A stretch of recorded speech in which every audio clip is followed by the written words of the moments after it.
Hi everybody. My demonstration speech today is about, or is how to make chocolate mousse pie. This is one of my favorite pies to eat and my family's. It is very easy to make. There are just really a few ingredients.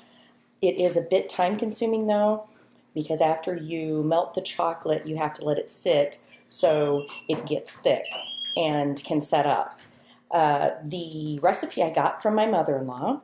She, I believe, got it from somebody in our church, a lady from our church. So that's what I'm going to share with you today.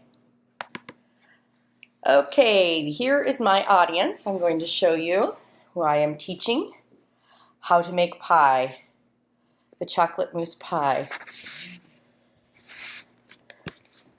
There we go. Wave, everybody. Hello. Okay. Okay, so the crust of this pie is an Oreo crust that I use. You could, of course, buy one, but I prefer a homemade version. It is 25 Oreos and 1/4 of a cup of melted butter. And I put it in the food processor to crush up the Oreos. Of course, if you don't have a food processor, you can use a rolling pin and put the Oreos in a plastic bag and pound away. That'll crush them up too. So you bake your crust in the oven at 250 degrees for 5 minutes, and then take it out and let it cool, which is what I'm going to do right now. Put it in the oven and let it bake. Okay, so now what I have over on my stovetop melting in my pan, and I will show you this, is 7 ounces of a Hershey candy bar. You can do plain or almond. I prefer plain. I have 16 large marshmallows. Now, if you don't have large marshmallows, you can use the mini ones, and that's 1.5 cups of the mini marshmallows, and then 1/2 cup of milk. I prefer 2% milk also. It just makes it richer. Here's my recipe that I'm going off of. And you melt it, and come on over and I'll show you. It is, as you can see, nicely melted and creamy and smooth. So now what you do is you have to let this cool completely. And what happens is it sets up and it gets nice and thick. And it has to be cool completely, or if you add your Cool Whip too soon, it will run everywhere. So it has to be cool completely. So that's what we're going to do now.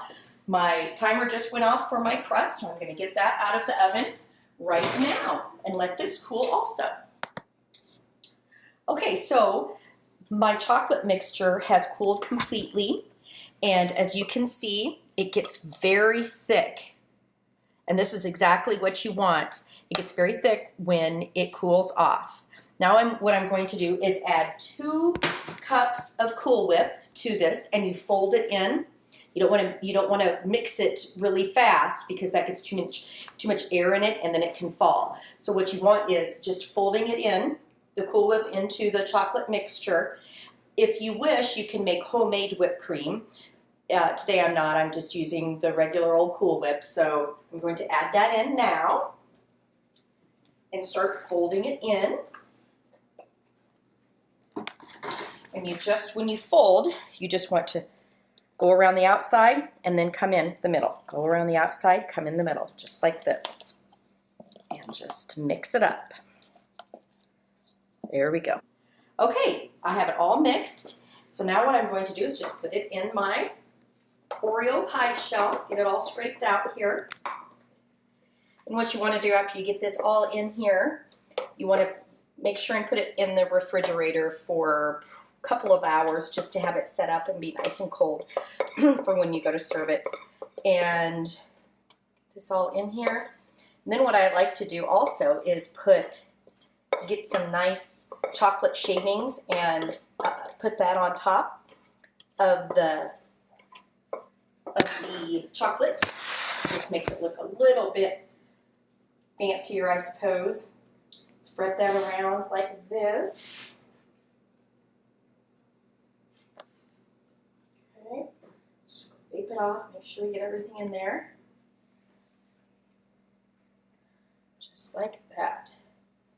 Okay, now I'll grab my I'm just using a vegetable peeler. You can use a knife if you want and shave it, but just shave the chocolate kind of over like this, just little chocolate shavings all over, and that's really it. Like I said, you just want to make sure and put this in the refrigerator, let it chill and set up for a couple of hours, and it's ready to serve. I hope that you try this, maybe even for Thanksgiving, and I think your family will be very happy and pleased, just like mine. Good luck.